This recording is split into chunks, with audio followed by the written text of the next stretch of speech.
Hello viewer, কেমন আছেন সবাই? আজকে আবারও ছোট্ট একটা ভিডিওতে আপনাদের সবাইকে স্বাগত জানাই। আজকে করব আম ভর্তা বা আম মাখা। এর জন্য সর্বপ্রথম আমরা একটা কাঁচা আম নিয়ে নিব, খুব সুন্দরভাবে কেটে কুটে ধুয়ে নিব। এবারে গ্রেটারে করে ছোট ছোট করে কুচি করে নেব। তবে আমি গ্রেটারে কুচি করতে পারছিলাম না, কারণ আমটা বেশ বড় হয়ে গেছিল আর অনেক আঁশ বাড়তেছিল। এ কারণে আমি বটিতেই কুচি কুচি করে নিয়েছি। এবারে একটা লেবু নিয়েছি, এটা গন্ধরাজ লেবু, আর এর খোসাটাকে আমি নিয়ে নিচ্ছি, কারণ আমার কাছে গন্ধরাজ লেবুর পাতা ছিল না।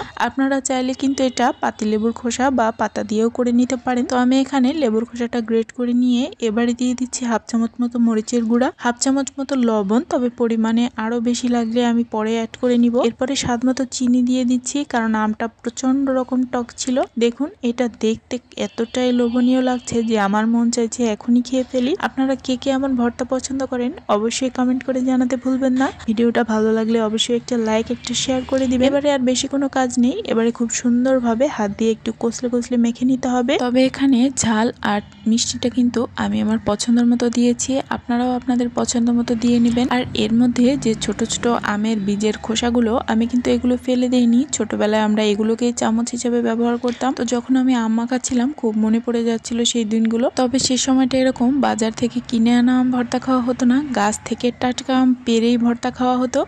এবার আর বেশি কোনো কাজ নেই, জাস্ট হাতটা পরিষ্কার করে আসুন আর এসেই শুরু করে দিন ভর্তা খাওয়ার যে টেস্ট মজা সেইটা নেওয়া। তো আমি অলমোস্ট রেডি হয়ে এসেছি। আজকের ভিডিওটা কেমন লাগলো অবশ্যই জানাবেন। অবশ্যই আমাদের পেজের সদস্য না হয়ে থাকলে একজন সদস্য হবেন।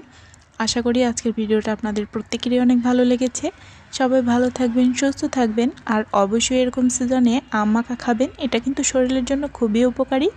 তো আজকের মতো এখানেই বিদায় নিচ্ছি। সবাই ভালো থাকবেন, সুস্থ থাকবেন। ধন্যবাদ সবাইকে।